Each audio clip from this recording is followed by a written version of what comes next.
Hi, I'm Peter Navarro, director of Death by China. For 3 years, this documentary film was one of the most popular on Netflix. And now you can watch the official version for free. So enjoy the show, and afterwards, check out my new book and film, Crouching Tiger, What China's Militarism Means for the World. And please, help defend America and protect your family. Don't buy made in China.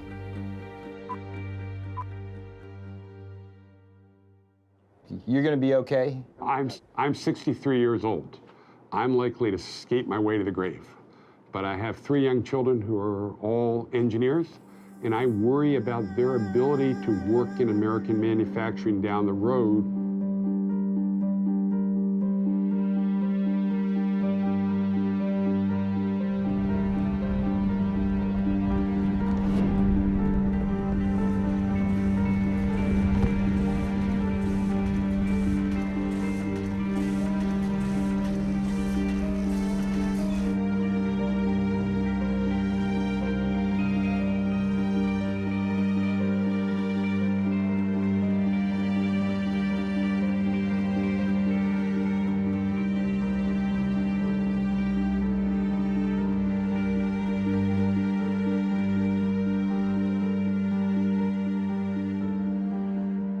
I think that the water's going to get hotter and hotter, and if there's no event to wake people up, I think China can just own more and more and more and more of our debt, and everything's fine until that magical moment when it's not. And all the sorries in the world aren't going to make that any different.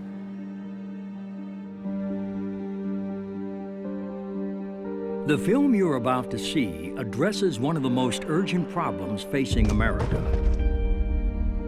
Its increasingly destructive trade relationship with a rapidly rising China. As you watch this film, it is important to always distinguish clearly between the good and hard-working people of China and their repressive communist government, now victimizing both American and Chinese citizens alike.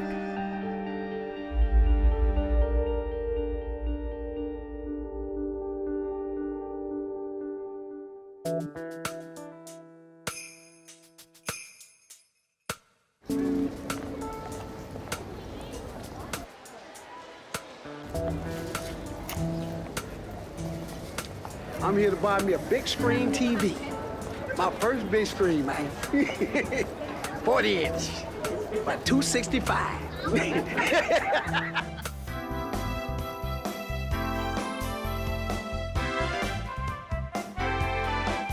Where's that product made? Probably in China. China. This is made in China. Do you know where that bike was made? No, but I know it's healthy. Where were these products made, do you know? Probably from China, where else, everything else made. Oh, made in America. Well, American is better. So is this American? I'm not sure if it is American, but hopefully it is. Yeah, I think I got a great deal. Can't beat $300 for a 46-inch TV. Tell you the truth, I didn't even come here exactly for this, but I seen it and couldn't pass up the deal, man. For, $200, you can't really, beat that. So they told me it was $200, and now it's in my cart now, Did you see where it was made? Oh yeah, it was made in China. Hey, I'm fine with it, If the American people can't provide me with what I need, I gotta get it from China. Hey, it is what it is, I'm just being truthful, Don't hate me.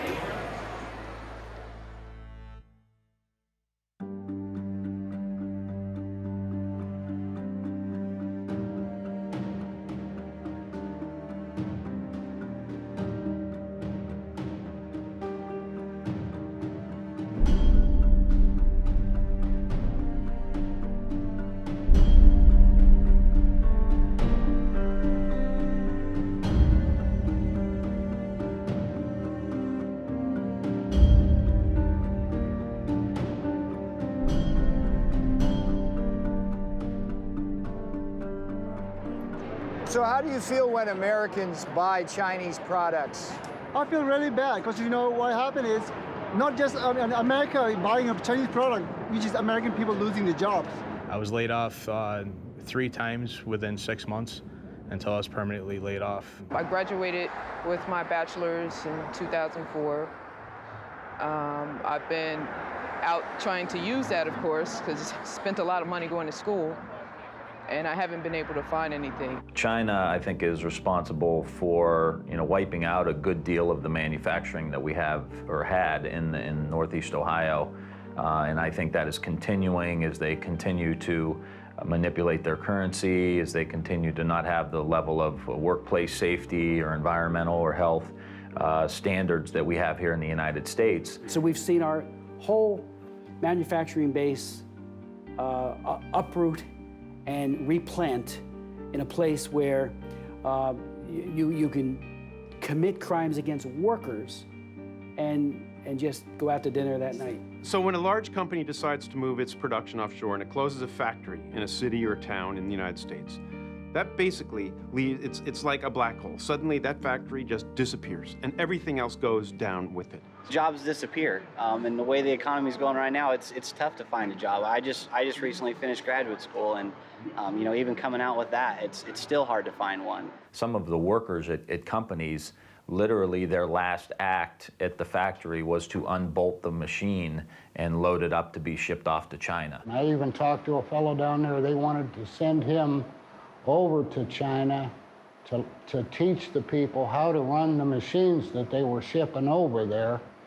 He was 63 years old. He said, I only got 2 more years to go and I can retire, so I'm not going to bother doing it. He said, bad enough they took my job, now they want me to show them how to do it, too.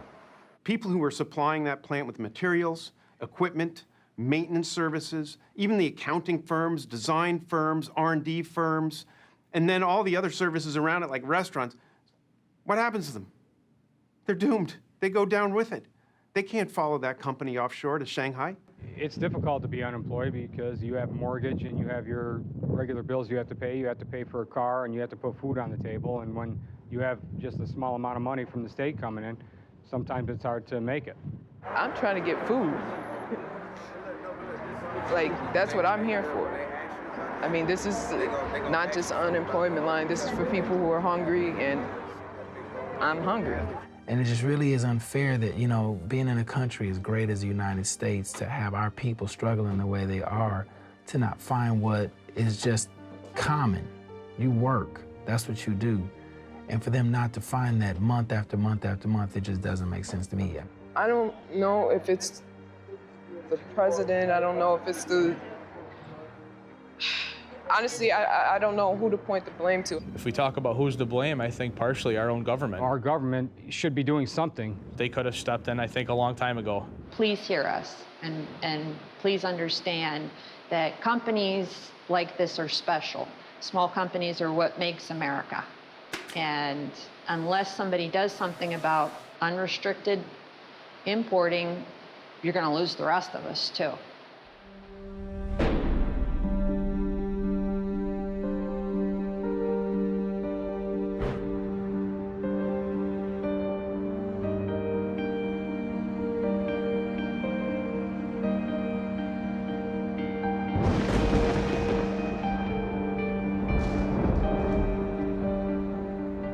We've never had a really big and hostile country come into our markets. Most of the international competition we have faced from Japan, from Germany, from the rest of Europe has come without a sense that behind it was a government that has sought confrontations with the United States on a regular basis. The WTO, it's not based here.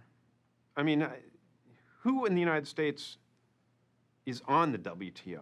Does anybody know? In 2001, China joined the WTO, the World Trade Organization, with the strong support of a Democratic president and a Republican-controlled Congress.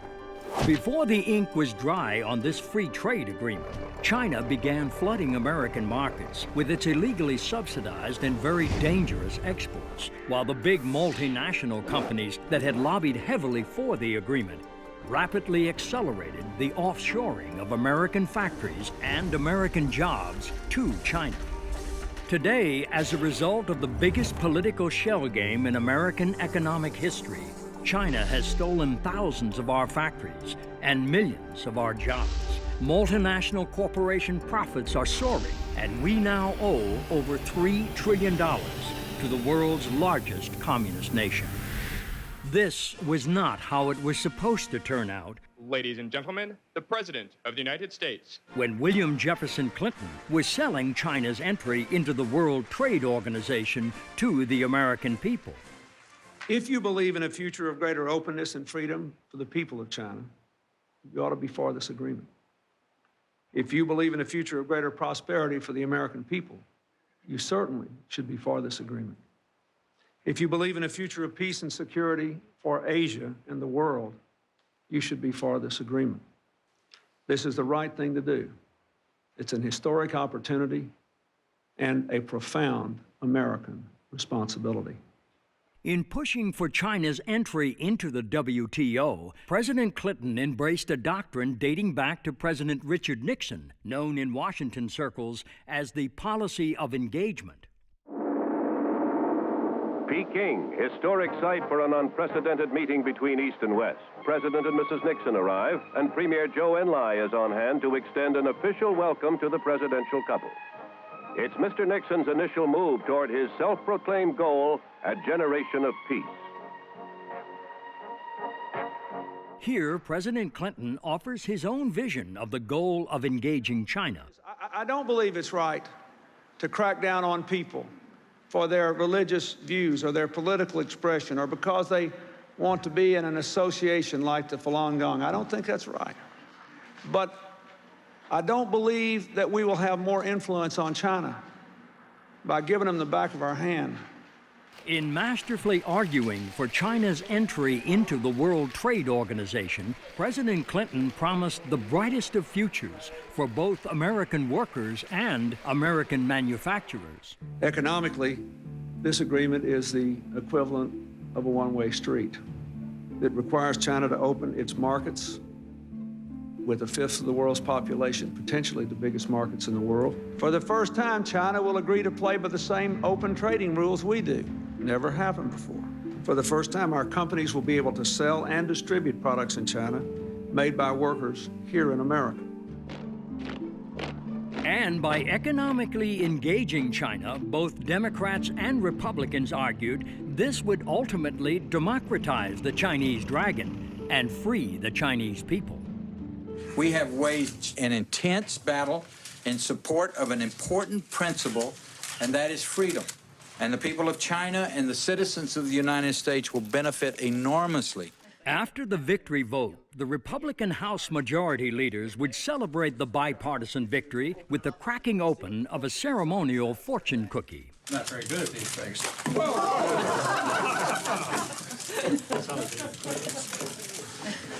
It's got a lottery number, no. It says, new American proverb. New prosperity awaits you because normal trade relations. Yeah! It's a confrontation of worldviews that we will win, and I'm looking forward to the future. So just what has America's future looked like since China joined the World Trade Organization in 2001? We are in a trade war, and stealing, lying, and cheating on the part of the Chinese is all part of it. Free trade's great stuff if you can get it. What we have with China is not free trade. For China to sell something at 1/10 of the price of what it would cost in the United States to produce, they are cheating monumentally in a major, massive sort of way on everything. When China joined the World Trade Organization in 2001, it promised to stop cheating and play by fair trade rules.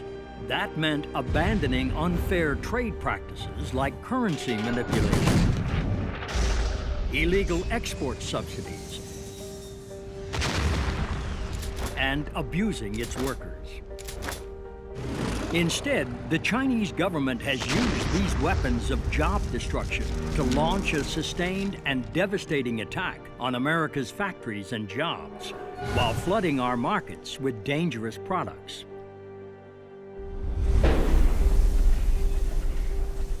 There's no question that a large part of China's competitive advantage has come from environmental neglect. But the Chinese government's willingness to use pollution as a competitive edge has come at a heavy price. China has the most degraded environment in the world. 16 of the world's 20th dirtiest cities are located in the People's Republic. Less than 1% of their urban air meets the air quality standards set by the European Union. It's difficult to think about what is happening, particularly the lungs of children, breathing air like that. In one fell swoop, you can move your production to China and not have to deal with 100 years of regulations that we've put into place to protect our workers, to protect our society, just by moving your production to China, because they don't have any. They have what we had probably in 1910. The most tragic story is the cancer villages because of toxic metals in the soil, because of the pollution, because the manufacturers have not been forced to clean up their plants. And so essentially what we have is the world's most degraded environment. Whether you're talking about heavy metals pollution, air pollution, water pollution, China's got it all. And particularly for heavy industries like chemicals or steel, the ability to wantonly pollute in China adds up to a huge cost advantage in the global marketplace. If a company like Bao Steel in China is allowed to dump pollution into the Yangtze River when, say, United States Steel Company is not allowed to do the same in the Ohio River, that's going to be a source of competitive advantage for the Chinese because pollution control costs money. It provides them an economic advantage in environmental cost of approximately $40 a steel ton, or represents about 5% of the cost of producing that steel. Is a 5% cost advantage significant? In the steel industry, 5% cost advantage is greater than our profitability. And here's the ultimate irony. The more we allow our American multinationals to offshore production to China, the more total global pollution we create. And a good bit of that comes right back to America by way of the jet stream. Carbon emissions in China per $1,000 of GNP are 7 times what they are in the United States.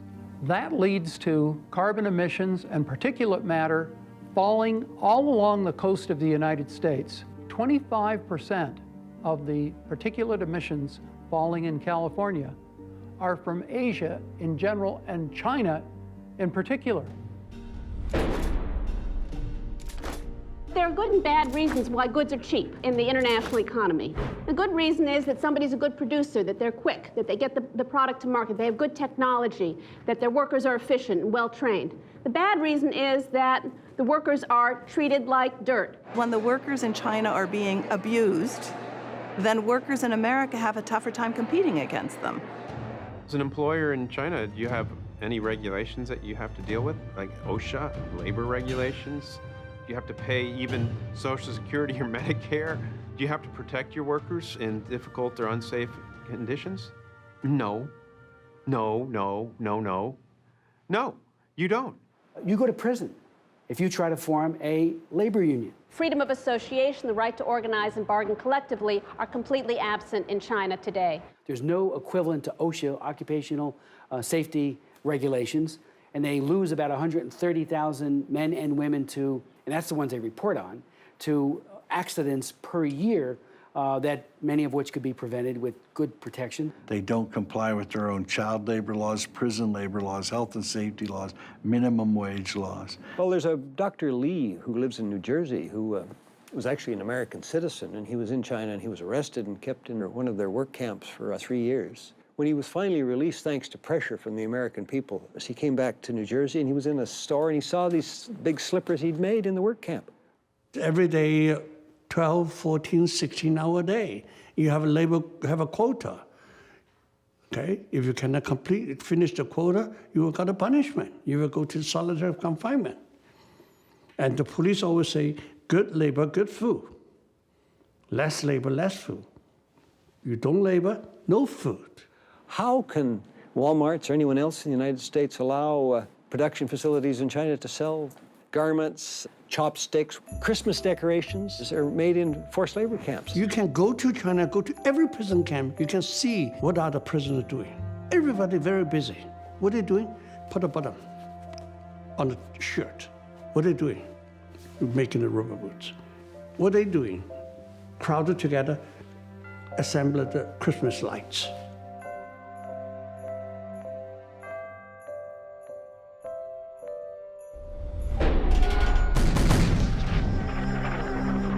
It's not all about China currency manipulation, but a lot of it is. China manipulates its currency by illegally pegging the value of the Chinese yuan to that of the US dollar at a rate far below market value. Most economists would say that China gets anywhere from a 25 to 40 cent advantage for every dollar. So it's like having a tariff on goods coming from the United States of 40 or 50% by the amount that they're underpricing the currency. It also gives their exports to the United States a subsidy of 40 or 50% to capture our market and knock out domestic industries that might be competing with them. Simply, an undervalued currency makes Chinese coffee makers $10 a piece instead of 15 or 20, and it makes American cars in China $30,000 instead of 25. In other words, China's manipulated currency acts as a huge subsidy to Chinese exports to America and an equally big tariff barrier blocking American exports to China. The result, more jobs in China, fewer jobs in America, and a huge and chronic American trade deficit with China. The Chinese government does not deny this. Chinese officials themselves say that they fix the value of their currencies to help Chinese workers. When Premier Wen Jiabao was in this country recently, he said, if we allow the currency to float, Chinese companies are going to go bankrupt. Okay, but what about American workers?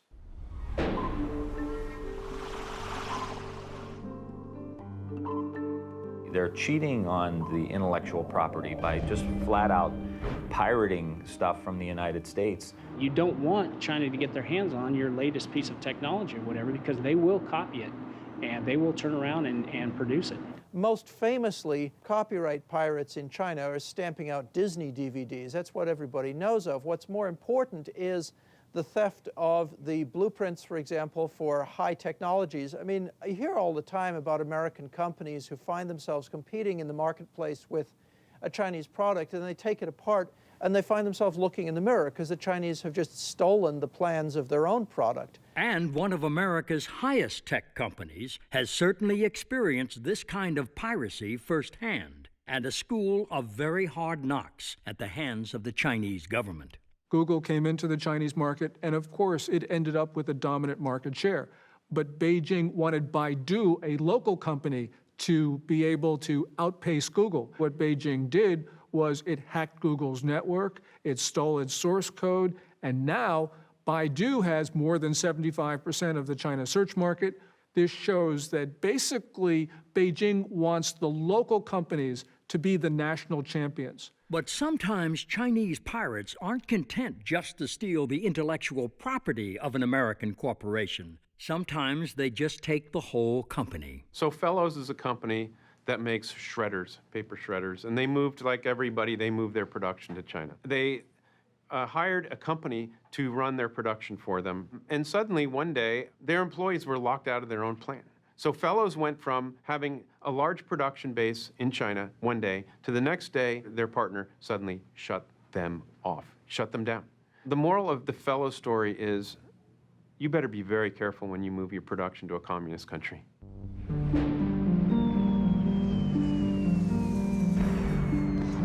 It makes no sense that China, who produces 45% of the steel in the world, has high manufacturing costs, yet sells steel at the lowest cost in the world and is growing at a rate of 7 or 8%.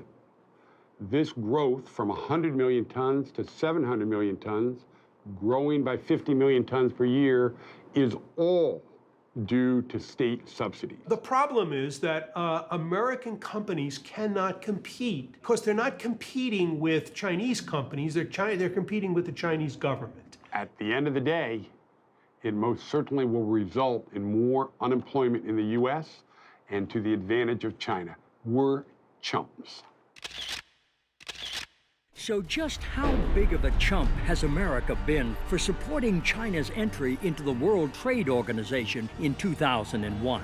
It's like we're in the Super Bowl of globalization, and in fact, we're being taken apart. And in this Super Bowl of globalization, when you tally up the score on human rights abuses and consider the plight of Tibet, the torture of the Falun Gong, and the crushing of religion and democracy, this much is clear. The Chinese government is the world's worst human rights abuser on the planet today. And when you tally up the score on China's rapid military buildup, this too is clear. China is the only major nation in the world that is preparing to kill Americans. And of course, when you count the jobs lost and factories gone and millions of Americans out of work. American manufacturing has been in an absolute crisis over the last decade. 5.5 million manufacturing jobs gone. 57,000 manufacturing facilities closed in this nation. So you're in a massive jobless recovery. You've got 28 million women and men who are in various stages of unemployment, twice the official number.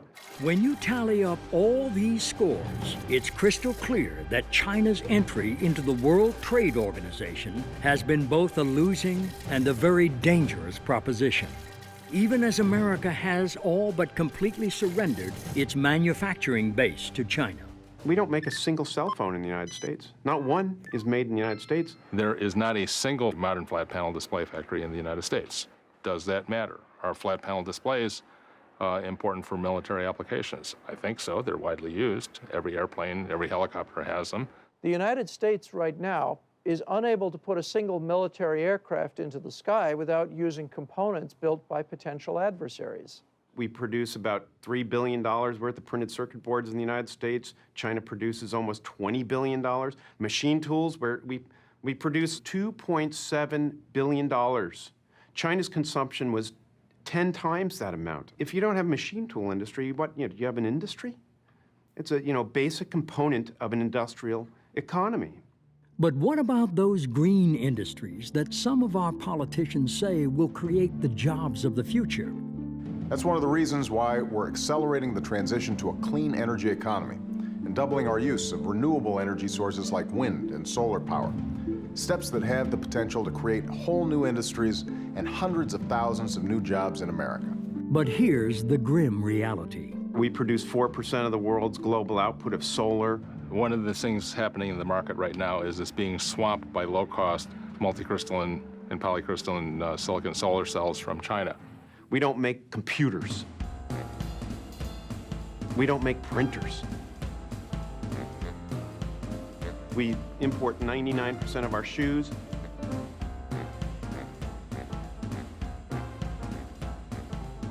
Mass-produced consumer products, we basically don't make them anymore. But it's not just mass-produced consumer goods we are losing to China. Some of our very best paying manufacturing jobs are also now quite literally being shanghaied. Boeing at its peak in the Seattle-Everett area had about 50,000 employees. That was no more than 5 years ago. 20,000 of those jobs have now moved to China in just the last 5 years. Apple employs 26,000 people in its design of making new products. It employs, through Foxconn, 700,000 manufacturing workers in China. They're an American company, they're headquartered here, all their jobs are somewhere else. Americans need those jobs, but they all exist in China. Every one of those manufacturing jobs exists in China. These are jobs that could very easily be in Silicon Valley, in Oregon, Northern California in general, along the coast, for which there are well-trained and very interested women and men who would take them in a heartbeat. And even white-collar workers are now in China's crosshairs. The white-collar worker understands that China is now moving up in the feeding frenzy to, for example, software and other kinds of production. They're moving away from just process technology up to more really intellectual technology. Now, it's not a very big part of their economy, but you can look in the United States, it's having a devastating effect. If the jobs for production move to China, the support jobs for white collar, to a big degree, will move to China. Meanwhile, our rapidly accumulating Chinese debt has become a national joke, literally. That's right, China's mad at President Obama for meeting with the Dalai Lama. I mean, come on. Obama doesn't owe them anything, except like $14 trillion. But And that debt represents a very real claim on American assets. And then China would back a tow truck up to Kansas and drag it off to Guangdong province. I find it ironic that the corner of capitalism, the J.P. Morgan building down on Wall Street, is now owned by a Chinese company. As for that hope that economic engagement would lead to a more free and democratic China. George Bush Sr., remember him? He was the ambassador to China way back when. And so he liked China. He liked those guys over there. Things are good in China. Economic growth in China has not led to its becoming more democratic. It has led to a more sophisticated, better financed form of authoritarianism. And ironically, one of those measures of repression has been the internet itself, which was supposed to set China free. China is less free today than it was when it entered the WTO. China has 50,000 internet police who are tracking every day their capabilities, who's saying what, to be able to try and keep things like Tiananmen Square, democracy, freedom, and those terms off the internet. And these cyber cops have had plenty of help from American companies in building the great firewall of China. Google, Yahoo, Cisco, and the capability that they have sold to China, especially for its secret police, has enabled them to search, apprehend, discover the whereabouts, get caches of names, particularly online, where if you send your emails to other people, their IP addresses quickly yield to what their physical addresses are, and they're then apprehended and arrested. This American corporation, damn it. Shame. Cooperate with Chinese government. They have to say, we have to follow Chinese law. Cisco say, we have to follow Chinese law. Yahoo say, we have to follow Chinese law, otherwise we cannot do it. Yeah, you have to follow Soviet law. You have to follow Hitler law. Are you going to do it? Perhaps the most shameful answer to that question may be found in Yahoo's role in the jailing of a Chinese citizen named Shi Tao. Here's a guy, a journalist, who sent information to an NGO about what they couldn't say or do as the Tiananmen Square Remembrance Day was coming up, or days, and he sent it to a New York NGO. Chinese government knocked on the door of the Yahoo people, asked for the information. They just coughed it right up, and Shi Tao got 10 years for that. As for those Falun Gong practitioners and other dissidents singled out by President Clinton, I had a hearing on the Falun Gong and how they're throwing these people in jail by the thousands and they're harvesting organs. The way it works is that if somebody wants a liver, say, they fly to Shanghai and they probably go check into the #1 People's Hospital in Shanghai. A military surgeon, probably in uniform, one I'm thinking of, comes up and does the Bishop tests and the blood tests and so on. Then he or she looks on the computer list and says, oh, there's a match out in work camp 400. The poor victim who matches what your organs need is dragged into a sort of hospital, given a light anesthetic in most cases, and never wakes up because they take not just one kidney, they take both kidneys, the liver, heart, everything, and their body is then burned, and the People's Liberation Army flies the organ to Shanghai from wherever the camp happens to be, and you're told you're getting the organ from a convicted murderer or something. I mean, this is a grotesque tale of the worst kind of oppression and ghoulishness on the part of rulers of a country. And here is what too many American politicians seem to have such a hard time understanding. Wei Jingsheng told me in Beijing, right before he got rearrested, you Americans don't understand. When you coddle dictatorship, when you kowtow and you carry the dictatorship around on a pillow, they beat us more in the Laogai. When you're tough, predictable, transparent on human rights, they beat us less. But at least engaging China economically has made the ruling Communist Party more peaceful, right? China's military power is strengthening very, very rapidly. They are building up their military capabilities in hard weapons as well as in cybersecurity. China has a population which is about 5 times the size of the United States. And that means that if they have a comparable level of development, they probably will end up with a military 5 times larger. I don't care what kind of technological edge we have, it would be very difficult to prevail over an adversary that is 5 times larger. What China is building is just not a massive fleet or a massive ground army, but it's developing a modern, well-equipped, technologically capable military. And in some cases, it need not be China pulling the trigger.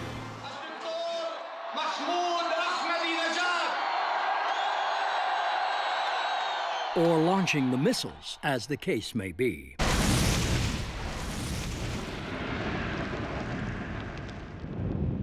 We are on the onset of an age of nuclear terrorism. We see Pakistan crumbling while it builds more and more nuclear weapons. Why does Pakistan have nuclear weapons? Why does it have the missiles to deliver them? Because of China. We've been in a near 30-year dialogue with the Chinese government trying to arrest this behavior that is supporting not only Pakistan's, but North Korea's and Iran's future nuclear capabilities. China refuses to listen and respond. When a nuclear bomb goes off on some highway, either inside or outside the Beltway, chances are a lot of those components on that bomb are going to say made in China.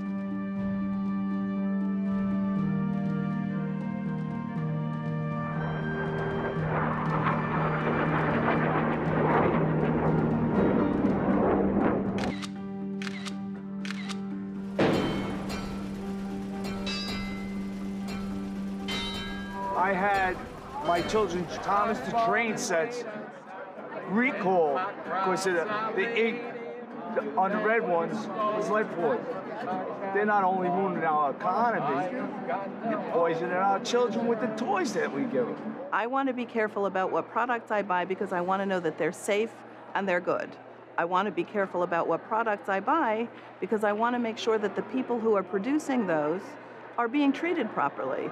And I want to be careful about the products I buy because I want to make sure that the people in my community are people who are able to have jobs at a decent wage. And all of those things are tied together. Every time a consumer walks into a Walmart, first thing they have to do is be aware enough to look for the label.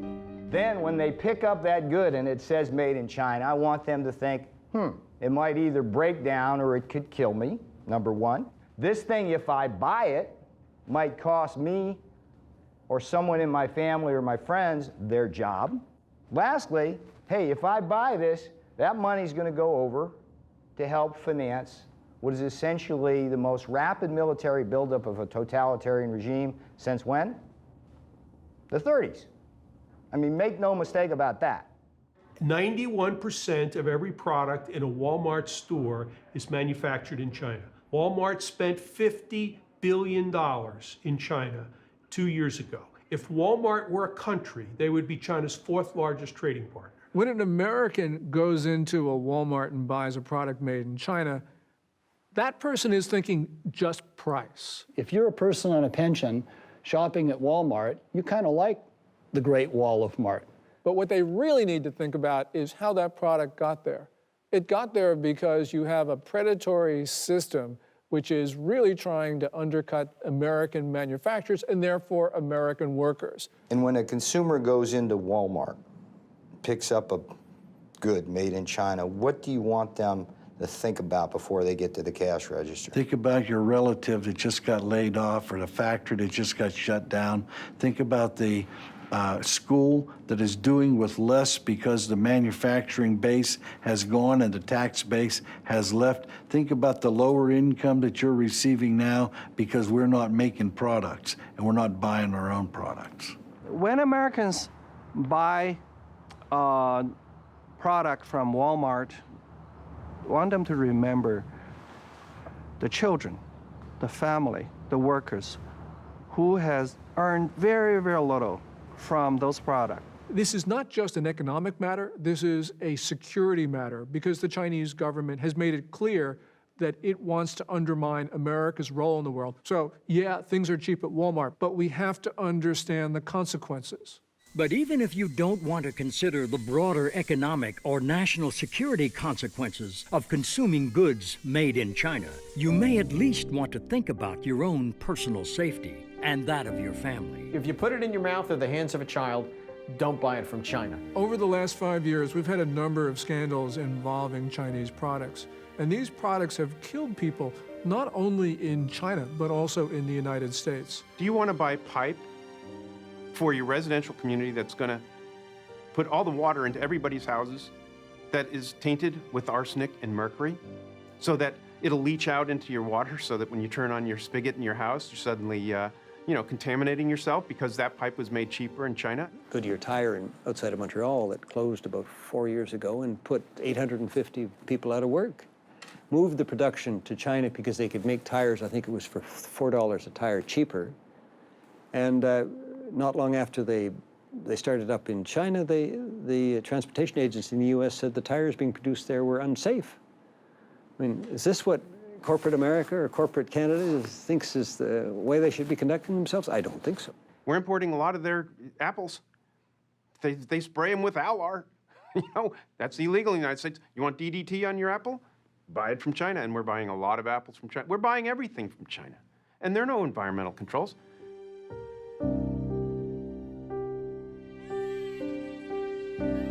There is a risk of suffocation, that kids can get trapped and die. They took him to the hospital where they pronounced him dead.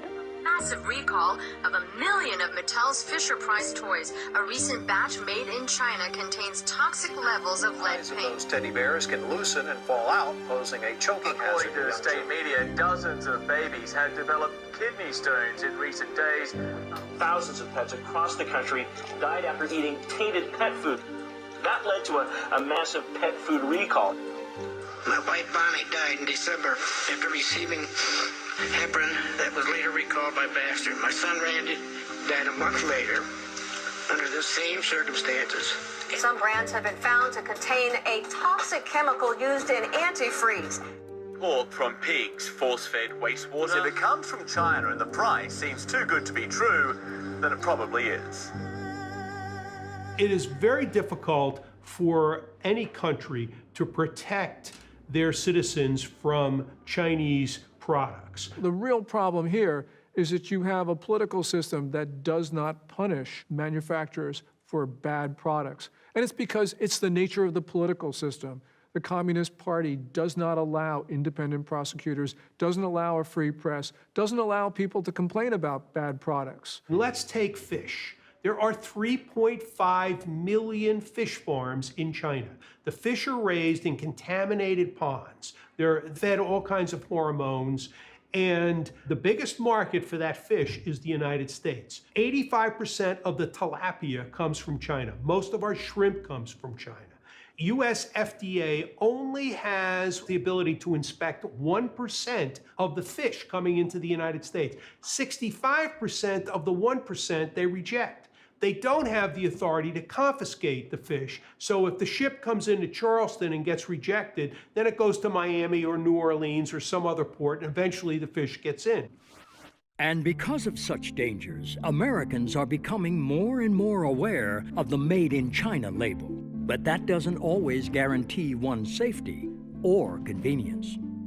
I personally do look at the labels of where things are made. But sometimes I go to buy things and it's impossible to find something that isn't made in China. But my wife's a good card-carrying liberal. She believes in all the worthy causes in the world and all that sort of thing. And she's an intelligent woman, I want to say, for the record. Little by little, I realized that China was getting to where it was, and the United States was getting to where it was because there was all this currency manipulation. And it just seemed like the United States government was not doing a whole lot in the name of international trade to try to stop what was going on in China, which was able to lure a lot of jobs. Some months ago, she decided that, to the best of her ability, she wasn't going to buy anything made in China. So our microwave oven failed. We don't have a new microwave oven because she could not find one that was not made in China. When I went to look for a microwave, a freestanding microwave, there was nothing that wasn't made in China. I went to 5 different stores, from high-end hardware stores to low-end discount places. Nothing was available that wasn't made in China. And my experience from things made in China was that they weren't healthy, You never knew what was in them. They didn't work for very long, and they broke down if they worked in the beginning. So I then decided I just wasn't gonna buy anything that was made in China. So we just, do not have a microwave anymore. Right around the same time, we had a under-a-counter electric unit for heating in one of the rooms. And the same thing happened. You couldn't get any electric baseboard that wasn't made in China. And I thought, well, my last one was made in America. I had it for 23 years. It worked great. Now I couldn't find it. And I just got completely discouraged that no American manufacturers were coming in to produce quality products over here. And that's the dilemma we now find ourselves in. As China has used its weapons of job destruction to so thoroughly capture our markets, we are left with few choices other than to buy from China. But the more we buy from China, the more risks our families face from dangerous Chinese products, and the more jobs we lose. And because this is true, we now must also confront this much bigger truth. We import a lot of stuff from China, but a lot of it we don't pay for. I mean, we've got no goods to ship in the opposite direction. So we just ship bundles of dollar bills. Between $2 and $3 trillion is available to buy up pieces of America. In other words, we're living beyond our means. We have an artificially high standard of living. We're consuming more than we create. That's a very dangerous situation, okay? And especially if your principal creditor is a nation like China.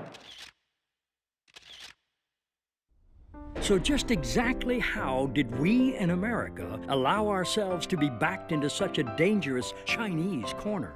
When you live in a democracy, it's always subjected to being hijacked.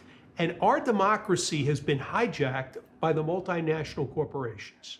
The corporate responsibility is to its shareholders, and it often has a legal fiduciary responsibility to its shareholders. The government has a responsibility to the people and the national interest. Those are not necessarily the same.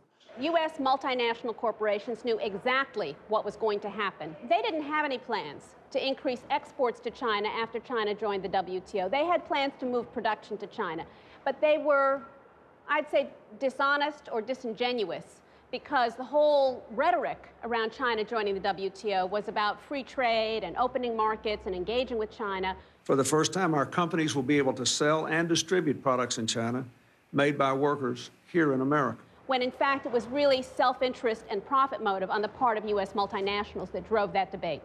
And U.S. China Commissioner and businessman Dan Slane knows firsthand just how this offshoring shell game is working since China joined the World Trade Organization in 2001 and began flooding American markets with illegally subsidized exports.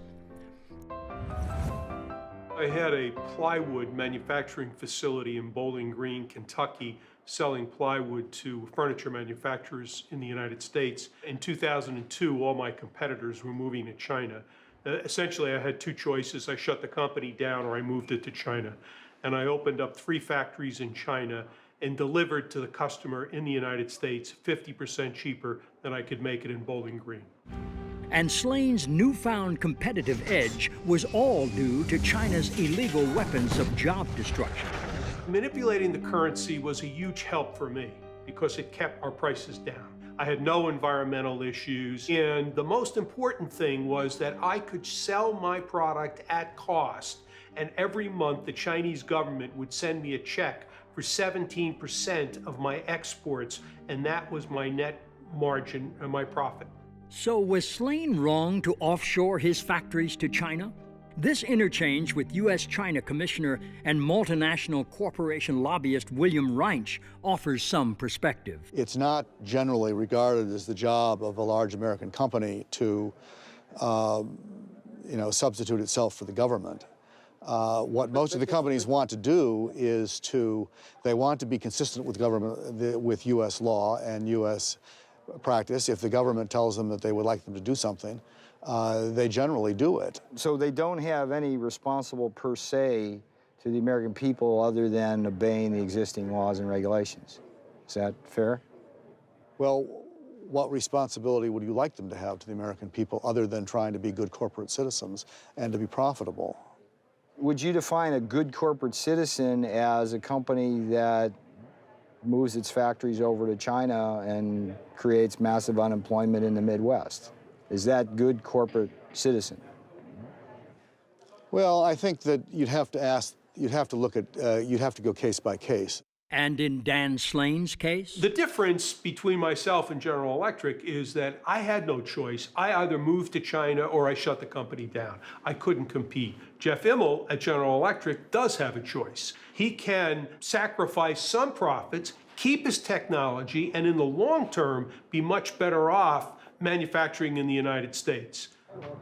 Congressman Tim Ryan understands this distinction between small domestic manufacturers and the big, well-heeled multinationals better than most. There's a huge divide here between the mom and pop tool and die maker that has been in Youngstown, Ohio for 100 years, and the global corporation that's involved in the global financing of all of this stuff, the global manufacturing, and not really concerned with any one country. They're concerned with how they can best do business.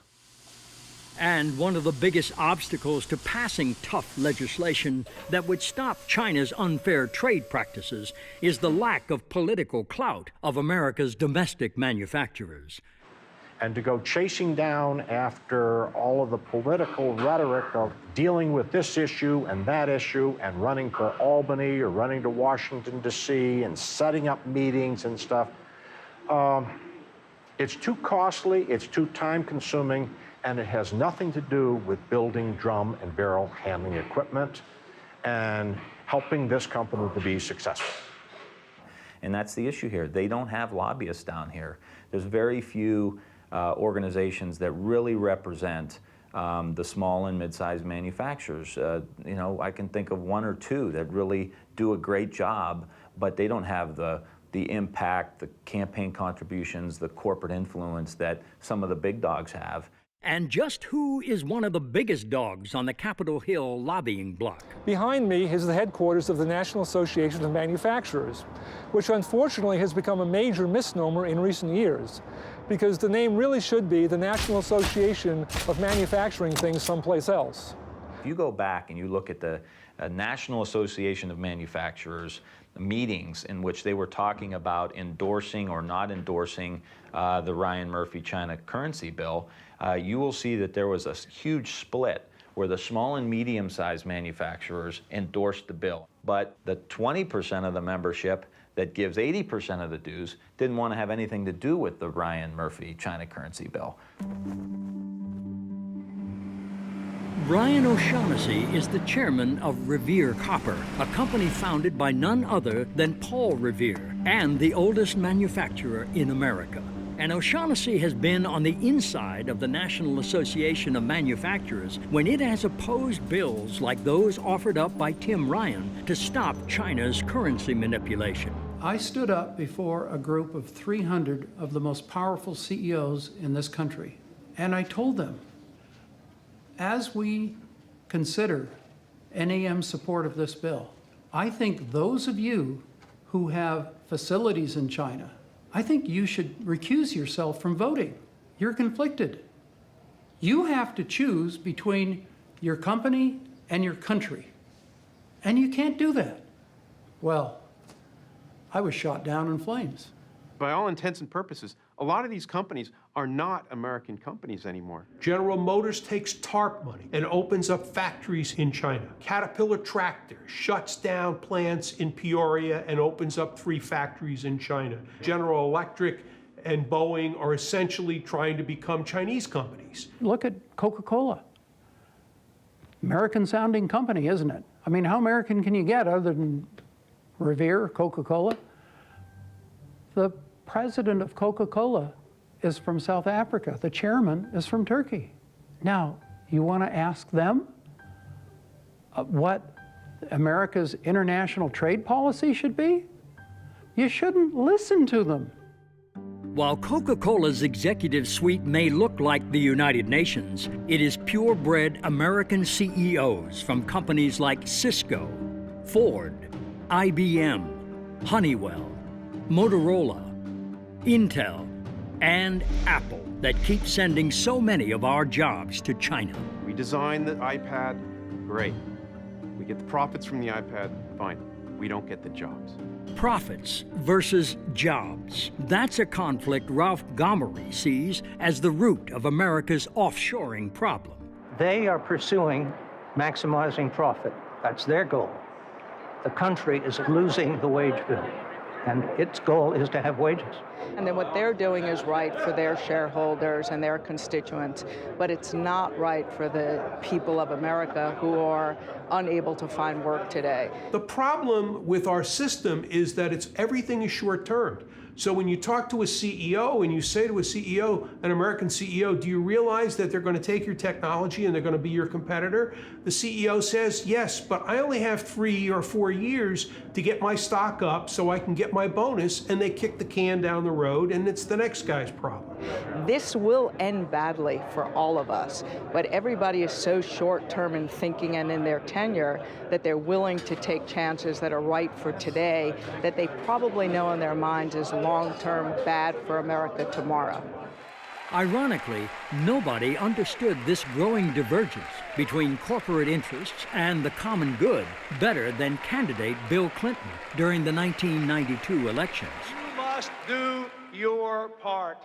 You must be responsible. American companies must act like American companies again, exporting products, not jobs. But such corporate irresponsibility wasn't always the American way. Corporations used to think they had a stakeholder theory. In other words, they had a responsibility to the nation, to their community, to their workers, and to their shareholders. Something morphed in our own system about 20, 25 years ago, where shareholder value became the end-all and be-all. And then the CEOs tied their own compensation to shareholder value. And then other countries figured out how to incentivize them to increase short-term shareholder value by transferring production, manufacturing, R&D there. And we can never forget that when China manipulates currency, when China provides illegal subsidies of all sorts for manufacturing, for the act of exporting itself, these U.S.-owned companies benefit. They like the status quo. They want to protect it, and they have paid a lot of money for it. Money and the power of America's multinational corporations in influencing China trade policy. That's something two men from two distinctly different worlds can agree on. And I live in that world. I watch those dollars go. Campaign laws allow them to spend unlimited amounts of money. It's a tsunami.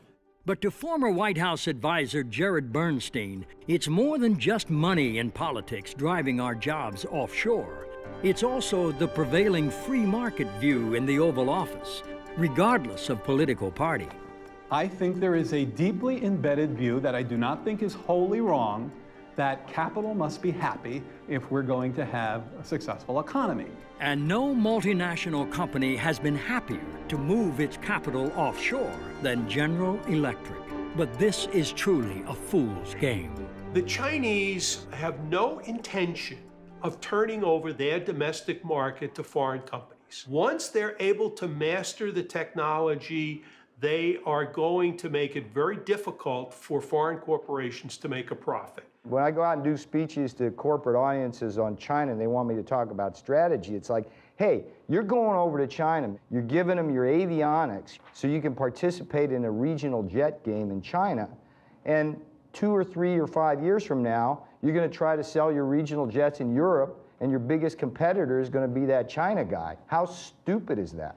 What's happening, unfortunately, in the United States is way too many of our multinational corporations, not only they're shifting their manufacturing overseas, but along with it goes their technology, their intellectual property.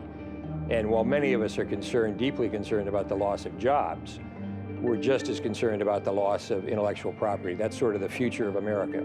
The thing is, nobody's really looked at all the industries that have been lost. Nobody's really, it's very hard to get information on the industries that are gone or that are just about gone because the government doesn't keep track of any data. They don't follow industries. They have no market analysts who follow specific industries. So nobody knows what's happened with all of our industrial capacity that's vanished or is in the process of vanishing. the next thing you see is you're not doing any work over there yourself. The Chinese are doing it for you entirely. And we see that. The two mid-range aircraft in the world are the Airbus 319 and the Boeing 737.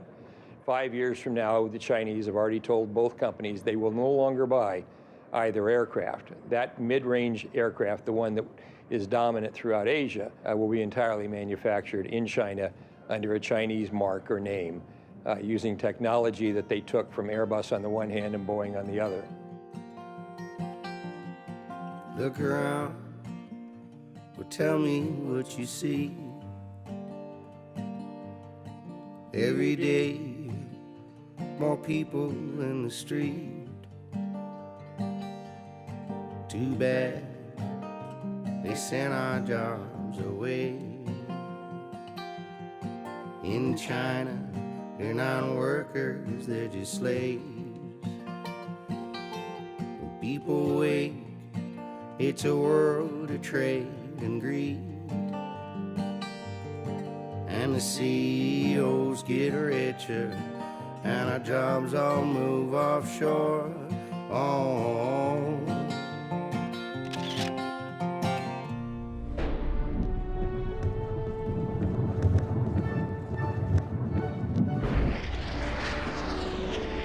The Soviet Union could make an unbelievable intercontinental ballistic missile, but they couldn't make a loaf of bread. Now, we can make a stealth fighter, but we can't make a pair of shoes. You can't be a world power if you don't make anything but hot air. And we're well on our way to that. You can't have sustainable long-run economic growth at robust levels in the absence of a manufacturing base. Less than 9% of American workers now are in the manufacturing sector. We as a country can't survive into the long term with under 25% of our women and men making things. Manufacturing jobs have a higher multiplier than service industry jobs. That is to say, every one manufacturing job that you bring into a community ultimately supports half a dozen other jobs. If you are honest about how jobs have evolved in the United States, small business arose only when there was a stable manufacturing base put under them. My mother, and many mothers of yours, I'm sure, up on the commission, they gave themselves home permanence. It was only when there was a stability of middle-class incomes that you had beauty parlors and nail salons and pizza parlors and McDonald's and all of the things we think of as small business. Every one manufacturing job that you bring into a community ultimately supports half a dozen other jobs. Those manufacturers provide the good-paying jobs in our community, and it's the jobs that a father or mother can work at the factory, raise their family, have some health care, have a safe pension, donate a little bit of money into the basket in church on Sunday, vote for the school levy, vote for the police and fire levy to help build strong communities. And when those factories got wiped out and they went from 200 to 30 people, it becomes very difficult for these communities to sustain themselves. Ultimately, the most important reason why America must restore its manufacturing base is to hold on to the research and development, the R&D. That is the taproot of all of the technological innovations we will need to create new jobs in new industries. Manufacturing is the origin of 70% of U.S. R&D. That's true even today. You can't do your R&D here and do your manufacturing there. You can't move your manufacturing overseas and not move your technology and all your engineering. I mean, it's nice to do R&D and come up with a super-duper design or a new product, but if you can't make it, what's the sense of doing the R&D? When we say we've kept our technology or our IP, but we've moved our manufacturing, that's just not true. It's an impossible feat. They're totally coupled.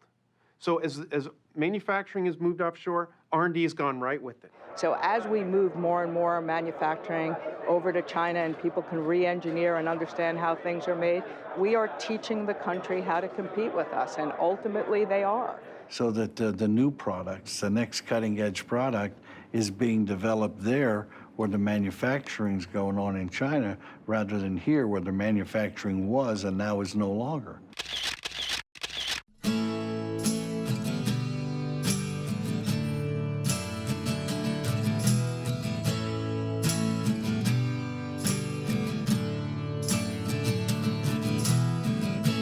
There's no other way around it. We can't make it on our own. jobs went to China. Now I'm losing my own home.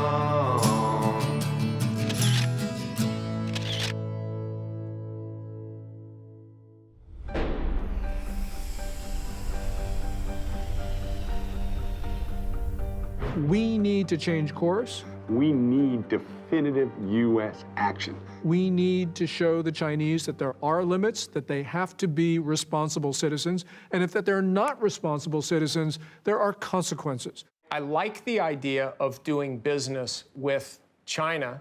There are a few people over there, but it must be on our terms. If it's not on our terms, then it's on their terms, and if it's on their terms, they don't have our best interests in mind. People sometimes say that we can't stand up to the Chinese on any of these issues because we risk starting a, quote, trade war.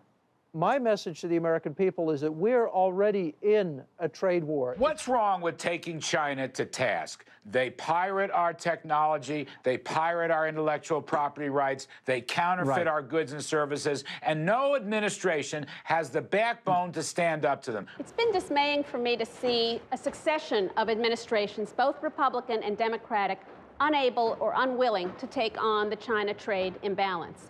And I would say part of that is the very cozy relationship that any White House has with the big multinational corporations and with the intellectual elite that have taken a very soft view on this issue. So I think both Democratic and Republican administrations have failed us in the same way. So how do we, the people, overcome the power and influence of the big multinational companies and the deadly inertia of our political leadership to bring about long overdue changes in the U.S.-China trade relationship? You know, it almost takes a movement, a Tea Party that's different than, it's completely divorced of left or right, or it's virtually a Tea Party that differentiates between right and wrong, which is very much different than left or right. I think this can only happen when the American people really understand what is happening to us and begin to demand that their congressmen and senators really, and the national government, take action in these areas. I think that at every level, people could boycott to some extent, and there would be a shot heard around the world. It's got to be a whole community effort by the citizenry, but we do need to create jobs. It doesn't always happen accidentally. Here's the message that needs to be developed. You know, look, it doesn't have to be this way. This is an economy and a global economy that's been made by policy choices that really do benefit the rich and the multinationals. Their interests no longer coincide with the interests of this country. So we have to do what's best for this country. They'll do what's best for their company, but we have to do what's best for this country. And that means all of us coming together, building an economy that really does work for everybody. So how do we build such an economy? We have to decide as a nation that we want manufacturing, that we want prosperity and the good jobs and income that come with manufacturing. The only thing that matters to me is Flint, Michigan, Dayton, Ohio, and Buffalo, New York. If you don't reestablish the manufacturing base of this country, roughly at the level of 20 to 25% of workers, and the most immediate way to do that is trade reform with China. The best jobs program is trade reform with China. And the argument is pretty simple.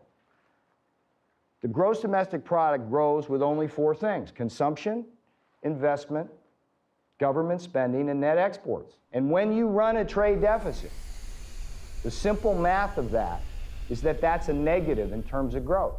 I think the number one thing that the United States has to do is to move to say we're going to balance our trade. Look, if we had had balanced trade, you wouldn't have had a decade of a drag on GDP that amounted to almost a point per year. So of course we would be better off. Now people say, how do you do that?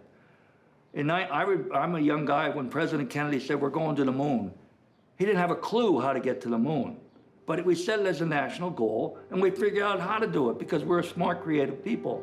And if we are to truly balance our trade, we cannot do it by boosting exports alone. President Obama says, let's export more. We're now exporting more than $100 billion a year in goods and services to China. But it isn't exports that matter. It's the difference between imports and exports. Exports are great, but if your imports grow more rapidly than your exports, there's a drain on demand for what Americans make. We get more unemployment, and the economy sinks into the kind of mess we're in. If you look at America today, we have a very fast-growing export sector. And people talk about how we're going to come back with exports. That's just all silly. America is going to come back from import substitution. We don't have to take over the world in exports. We simply need to get back our market here. In fact, American consumers and citizens seem to be far ahead of our politicians when it comes to understanding both the dangers we face and the need for fundamental change. We're a subsidiary of China and getting worse and worse because they're going to own us pretty soon. No, you can't have it both ways. We either want the jobs, the manufacturing, everything here in the United States, and we're going to buy it, but you go to the store and you look for the cheapest thing, which usually comes from China. I do buy China stuff, but I'd prefer to buy American things. Why? I think it's better just to support the economy here rather than, you can buy cheaply in China, but I think it's better for our economy if we buy here. We also got to look at our principles too. Look how they're living. Is that what we want to support? We open up our markets to everybody. And I think that if that's how it's going to be, it needs to be a two-way street. And I think politically, our system has not supported, the American worker, the American product from that standpoint.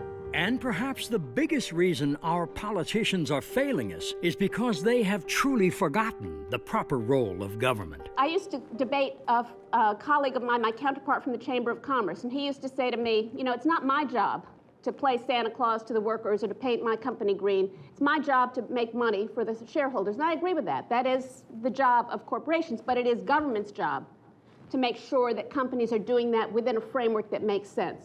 I think the field that we're playing on not only needs to be leveled, but I think everybody needs to be on one field. We're not even on the same field as the Chinese. We are paying very good wages. We're providing health care to our employees. We are in a regulated business as far as workplace safety for our employees. We pay our taxes gladly, and we cannot compete with a non-regulated workplace that pays their employees pennies and are allowed to import their goods into this country with no restrictions. I mean, what is the alternative for America? Say all of our workers should take a 50%, 60% pay cut, and then we'll really take on China. We'll get them, or have dirtier air, or have the Cuyahoga River catch on fire again because there's so much pollution going in. Is that really how we're going to compete with China? I think it's the complete opposite. I think we reinvest back into our workers. I think we jumpstart the middle class, and I think have policies in place that would encourage manufacturing back here to put those good jobs in place here in the United States. But even if we ultimately solve our economic problems, there will still be very difficult challenges ahead in the U.S.-China relationship. If tensions do rise, we must always remember this. There's a real difference between the Chinese people and the Chinese government. Most of the criticisms that we have are of the Chinese government, the actions that the Chinese government has taken with respect to trade policy and worker rights repression, and the Chinese people suffer from a lot of those same policies. China until today is a totalitarian regime, is a dynasty. No change at all. Not republic, not people's country. We need to understand China better. We have this sort of glowy view of the trajectory of China's history. But what we have seen, especially over the last couple of years, is a China that is moving in the wrong directions on everything. And it's not just human rights. It's its relations with its neighbors, its economy, you name it. This is a country that is going backwards in all phases. I hear people referring to the PRC or the People's Republic. Well, let's be honest. As soon as we accept that phrase, we're joining China in the reality distortion field. It's a lie. It is not the People's, and it is not the Republic. Stop saying that. It's Communist China. We've got to spread the word that there's danger out there, and we need to change our policies. We can no longer afford to treat a communist dictatorship in China as we would treat any other democratic institution, because they have treated us like fools for doing that. And that's because we have been fools.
Look around, well, tell me what you see.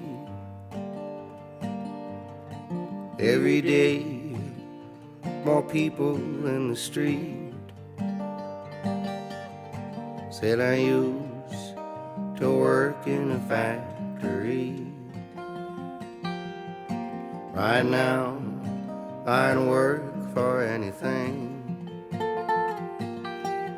Oh, oh, oh, oh.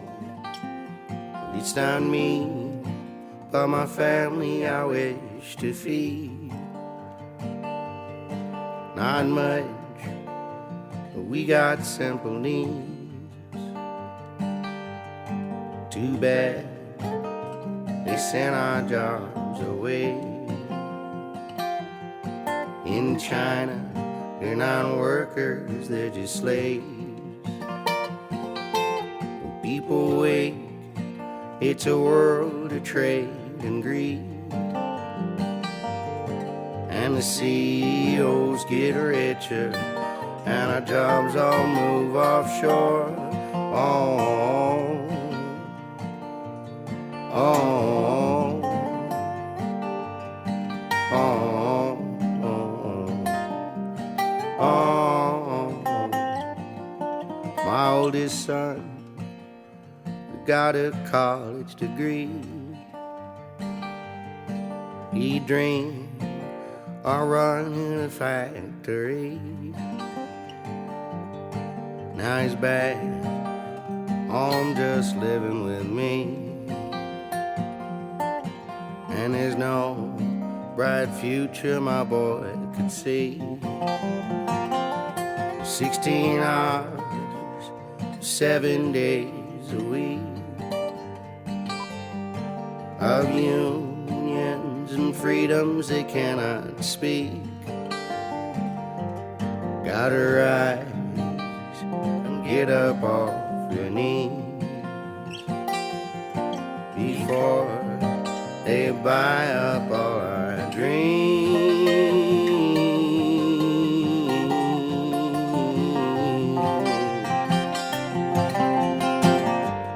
We go to the store and spend our money, send all our dollars overseas. This ain't the land of milk and honey. This is a land of trade and greed. We go to the store and spend our money, send all our dollars overseas. This ain't the land of milk and honey. This is a land of trade and greed.